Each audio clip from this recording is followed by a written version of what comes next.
नमस्कार। शोमरतोड़ी एनालिसिस में आपका स्वागत है।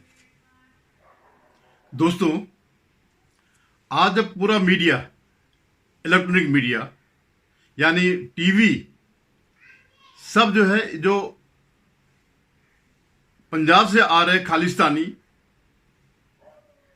और मंडी के दलाल, माओवादी, सोरेस गैंग के पैसों में पड़ने वाले जब दिल्ली में उपद्रव करने के लिए आ रहे हैं तो सारा मीडिया उस पर लगा हुआ है, उसके लाइव टेलीकास्ट कर रहा है और लगातार उस पर ही उसका ध्यान है। लेकिन एक असली मुद्दा इस शोरगुल में दब गया है और वो इससे भी भयावह है, इससे भी भयानक है। भय हो क्या रहा है? अगर आपने सुना होगा, पश्चिम बंगाल में ममता बनर्जी की जो सरकार है, वो संदेश खाली जगह है एक, वहां पर महिलाओं के साथ वर्षों से शोषण हो रहा है, उन पर उनके रेप हो रहे हैं, उनके साथ अनाचार हो रहा है, लेकिन मीडिया इस पर शांत है। दोस्तों, इस वीडियो को जरूर देखें और अपनी आंखें खोलें, हम किस माहौल में रह रहे हैं। इससे पूर्व मैं वीडियो पर आऊं, इस सब्जेक्ट पर आऊं, आपसे मेरा निवेदन है कि आप मेरे इस चैनल को सब्सक्राइब करिएगा, इसके वीडियो को लाइक करिएगा, शेयर कीजिएगा और कमेंट जरूर कीजिएगा। अपनी प्रतिक्रिया जरूर दें इस सारे एपिसोड में जो कि हो रहा है। अब मैं जिक्र करता हूं इसी घटना का। संदेश खाली एक जगह है जो कि बांग्लादेश बॉर्डर के साथ लगी हुई है और एक टापू टाइप का वो है। यहां पर जो महिलाएं हैं, उनके साथ जो टीएमसी के गुंडे हैं, वो लगातार कई वर्षों से अनाचार कर रहे हैं। अब मैं पहले इन गुंडों का जो सरगना है उसके बारे में बताता हूं आपको। इनका सरगना है शेख शाहजहां। आप समझ गए होंगे शेख शाहजहां कौन है। वही शेख शाहजहां जिसके यहां ईडी छापा मारने गई थी राशन घोटाले के उसमें, और उसके समर्थकों ने, इन्हीं समर्थकों ने जो ये अनाचार कर रहे हैं, जो महिलाओं से रेप कर रहे हैं, ईडी के साथ मारपीट करी, तब से वो शाहजहां शेख गायब है। ईडी के अधिकारी घायल तक हुए हैं और सरकार, जो वहां की सरकार है, वो देखती रह गई, वो सो रही थी। तो ये स्थिति है वहां पर। अब आप देखिए कि कैसे कोई कानून हाथ में लेता है, क्यों कोई कानून हाथ में लेता है। उसके पीछे एक ही चीज है, सत्ता का संरक्षण। तो ये जो शेख शाहजहां के जो गुर्गे हैं, इनके नाम हैं जो कि इसमें उभर के आए हैं, शिबू हजारा, उत्तम सरदार, ये दो हैं। इसमें शेख शाहजहां तो गायब हो रखा है तब से, ईडी वाले मामले से लेकर के, जब ईडी का छापा पड़ा था और उन्होंने ईडी पर आक्रमण किया था, तब से ये लापता है। और लापता क्या होगा? दो ही जगह है, या तो राजनीतिक संरक्षण है, टीएमसी वालों ने कहीं छुपाया होगा, या फिर जो उनका असली घर है बांग्लादेश, वहां चले गए होंगे। क्योंकि यहां कोई वो बांग्लादेशियों के यहां आने पर कोई रोक टोक नहीं है। और मैं आंकड़ों के साथ आपको बता रहा हूं इस एरिया की बात। 1900 का जो जनगणना थी 1981 की, उसमें यहां हिंदू 81% थे और मुस्लिम 18% थे। 18% मुस्लिम और 81% हिंदू। लेकिन जब 2011 की जनगणना हुई तो हिंदुओं की संख्या हो गई 69 और इनकी होगी 30%। और आप सोचिए 12% अतिरिक्त वृद्धि। और ये सिर्फ यही नहीं हो रहा है, संदेश खाली में नहीं हो रहा है, ये पूरे देश में हो रहा है। जहां ये इकट्ठे हो जाते हैं वहां ये अपना घर तो बढ़ा लेते हैं, फिर उसके बाद वही करते हैं जो संदेश खाली में हो रहा है। अब आप सोचिए क्या हो रहा है संदेश खाली में, क्या हुआ महिलाओं के साथ। ये गुंडे जो टीएमसी के गुंडे हैं, ये वहां की महिलाओं को, जो सुंदर सुंदर महिलाएं हैं, उनको अपने पार्टी कार्यालय में बुलाते बाकायदा। और इस बारे में अभी स्मृति, अगर आपको याद होगा, स्मृति ईरानी ने एक वीडियो दिया था, वो वहां गई थी और वहां की स्थिति बताई। वहां घर घर जाकर सर्वे करते हैं कि किस घर में सुंदर बहू है, किस घर में बेटी है, और उनको जो है आदेश देते परिवार वालों को कि शाम को या जब भी उनकी मर्जी आए कि इनको पार्टी कार्यालय में भेजना। और कोई एजेंडा नहीं, कुछ नहीं, डर के मारे सारे के सारे वहां जाते थे। जिसको उन्होंने पसंद किया उनको वहां बुलाया जाता था और उनके साथ अनाचार किया जाता, उनको बाकायदा धमकाया जाता। और अगर कोई परिवार मना करे तो उस परिवार के मेल को, यानी महिला के पति को या महिला के बेटे को या किसी पुरुष को जो है बंधक बना दिया और उसकी पिटाई कर दी। इस सब से तंग आकर के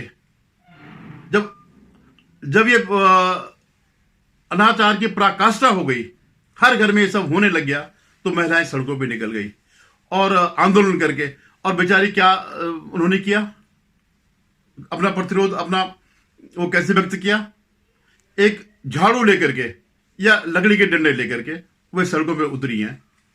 पिछले करीबन 10-15 दिन से जो है उन्होंने अपना वो रोष प्रकट किया, अपना प्रतिरोध प्रकट किया। लेकिन ममता के कान पे जू नहीं रहेगी, क्योंकि गुंडे ही उसके हैं। जो थे उनको भगा दिया।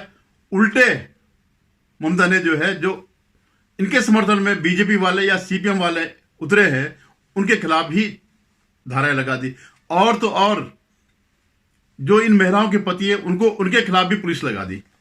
और पुलिस वहां पर पुलिस का रोल नहीं कर रही है, वो इन गुंडों का रोल कर रही है।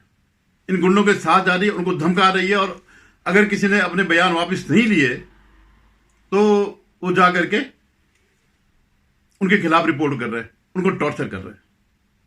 स्थिति इस कदर बिगड़ गई कि राज्यपाल को वहां जाना पड़ा। जो वहां के राज्यपाल है वेस्ट बंगाल के, वो सीधे जनता के सामने गए, उनसे मिले, उनके सामने महिलाओं ने अपनी व्यथा प्रकट करी कि क्या क्या हो रहा है। आप ही सोचिए, अगर कोई महिला ये कह रही कि मेरे साथ बलात्कार हुआ, तो ये तभी कोई कह सकता है जब उस पर बहुत ज्यादा बीत गई होगी, जब वो सहन से बाहर हो गया होगा सारा मामला, पूरी कम्युनिटी का मामला, तभी जाकर के महिलाएं सड़क में उतरी। রাত 3টের সময় আমার বাড়িতে গিয়ে প্রচন্ডভাবে অত্যাচার করে, আমার স্বামীকে খুব বাজে ভাষায় গালাগালি করে, আমাকে চিরতহানি করার হুমকি দেয়, বা আমার জানলা ভেঙে আমার হাত ধরে টানাটানি করে, আমার হাতের গলা পর্যন্ত ভেঙে গেছে। খুব বাজে কথা বলছে, আমার মেয়েটাকে নিয়ে আরো বাজে কথা বলছে। আমার মেয়েটাকে ফেলে দিয়ে, মানে ফেলে দেওয়ার মতো করছে। আমি মেয়েটা কোলে রেখে দিয়েছি, মেয়েটাকে ফেলে দিয়েছে। জানলা দিয়েই পুলিশ এসে এসব করছে। পুলিশ ওকে সরে বাচ্চা খানিকে ছেড়ে করে বলছে, দরজাটা পুরো ভেঙে দিয়েছে। মদ খেয়ে প্রচন্ড হারে বাজে কথা বলছে, মদ খেয়ে দাঁড়াতে পারছে না, আমাকে মানে বিচ্ছিরি ভাবে আমাকে অপমান করেছে, যেগুলো মানে মুখে বলাও যাচ্ছে না। এইভাবে আমি নিরাপত্তা চাই, আমি আমার স্বামী নিরাপত্তা চাই, আমি পুরো গ্রামবাসী নিরাপত্তা চাই। और ममता के लिए तो बहुत आसान है, कहीं कुछ दंगा हो कह के बीजेपी वालों ने ये करवाया है, कहीं कोई बात हो उसका दोष जो है बीजेपी भी डाल देती है या अपोजिशन में डाल देती है। अगर आपको याद हो, एक उसमें पत्रकार वार्ता में किसी लड़के ने इनसे प्रश्न पूछ लिया, तो ये भड़क गई, क्या तुम सीपीएम के गुंडे हो, तुम माओवादी हो, तुम ये हो करके, और वो पत्रकार वार्ता से निकल गई। और ये वो पत्रकार वार्ता मालूम कौन कंडक्ट कर रही थी? राजीव सरदेसाई की पत्नी, वो जो है सागरिका घोष, वो तब टीवी चैनल में थी। और आज उसी सागरिका घोष को जो है इन्होंने राज्यसभा में भेजा। क्यों भेजा? ताकि इस ढंग की जो खबरें हैं इनको दबाया जाए, मीडिया प्रबंधन किया जाए, इसलिए जो है ये खबरें ना आने पाए। और अभी जब बीजेपी ने प्रदर्शन किया, तो जो इनके वो है अध्यक्ष जो हैं, प्रदेश अध्यक्ष जो है, उनकी पिटाई कर दी। सुकांत मजूमदार हैं या जो भी है, वो हॉस्पिटलाइज कर रखे हैं। यानी आप विरोध भी करेंगे तो आपका हश्र होगा।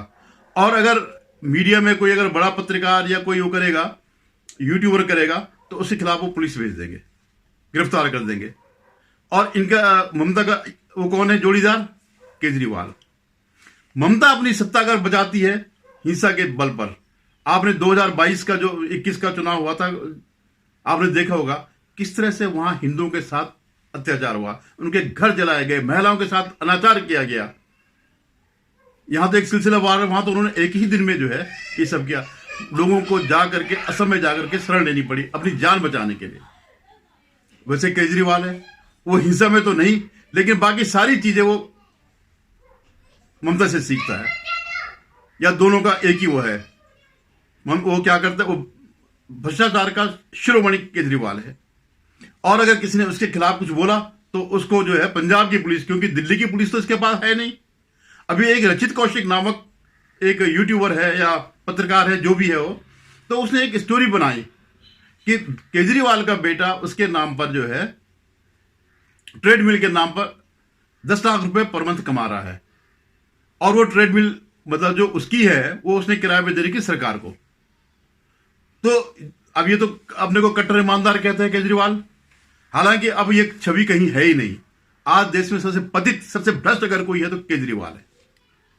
तो उसको उन्होंने जो है पंजाब से पुलिस भेज करके गिरफ्तार करवा दिया। इससे पहले बग्गा के लिए भी उन्होंने पुलिस भेजी, उधर टाइमली जो है इंटरवेन कर दिया हरियाणा पुलिस ने और उसको छुड़ा दिया।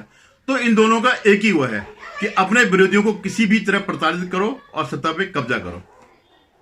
मुझे बड़ा आश्चर्य होता है, एक जमाने में बंगाल के लोग थे बड़े बुद्धिजीवी हुआ करते, आज कैसे इसके शरण में पड़े हैं। कहां गई इनकी क्रांतिकारिता? इस जमाने में क्रांति के पुरोधा माना जाते बंगाली, आज उन्होंने जो है सरेंडर कर दिया। ममता की हिंसा के सामने सब डर गए, या कुछ लालच के सामने डर गए। देश में कहीं ये आवाज नहीं उठ रही। अगर आप लोग चैनल में देख रहे हैं तो कहीं ये आवाज नहीं उठ रही है। हालांकि कुछ अखबारों में छप रहा है या एनडीटीवी वाले दे रहे हैं, लेकिन वो इतना वायरल नहीं हो रहा। एनडीटीवी ने ही जो बताया, ये जो घटनाएं हैं, महिलाओं ने एनडीटीवी से बताया कि बच्चों और पतियों को धमकाया जाता है और रात को महिलाओं को बुलाया जाता है, नहीं आएगा तो हम बच्चे पति को करेंगे। मतलब वो इस कदर वो कह रहे हैं कि भाई कौन महिला खुद इस बात को कहेगी, लेकिन मजबूरी आ गई कि जब अति हो गया तो हम लोग सड़कों पे उतरे हैं।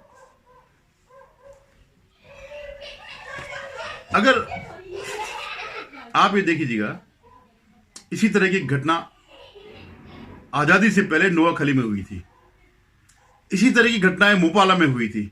जहां पर भी ये कंसंट्रेशन हो जाता है इनका, जहां इनका घनत्व बढ़ जाता है, जहां इनकी वृद्धि हो जाती है, वहां ये सब कुछ करते हैं। तो प्लीज मेरा आप लोगों से रिक्वेस्ट है, इस पर ध्यान दीजिए, अपना प्रतिरोध व्यक्त करिए, किसी भी रूप में व्यक्त करिएगा। नहीं तो आज वहां पर है क्योंकि ये दूर है, बंगाल में बिल्कुल ईस्टर्न साइड में है, कल के दिन ये मामला जो है घर घर पहुंच सकता है। और हम तो अपने मोहल्ले में देख रहे हैं, हमने बड़े अच्छे से कॉलोनी में मकान बनाए, आकर के घुस गए बस्तियों में और हमारी सड़कों पर कब्जा कर रहे हैं, आकर के गंदगी फैला रहे हैं, लेकिन प्रशासन चुप रहता है, उनकी हिम्मत नहीं पड़ती इनको रोकने की। तो आप लोग अवेयर रहिएगा, और बहुत सेंसिटिव मामला है, कोई छोटा मोटा मामला नहीं है। धन्यवाद। अगर आपको मेरे वीडियो पसंद आए तो एक बार पुनः निवेदन है कि इसको सब्सक्राइब करिएगा, शेयर कीजिएगा।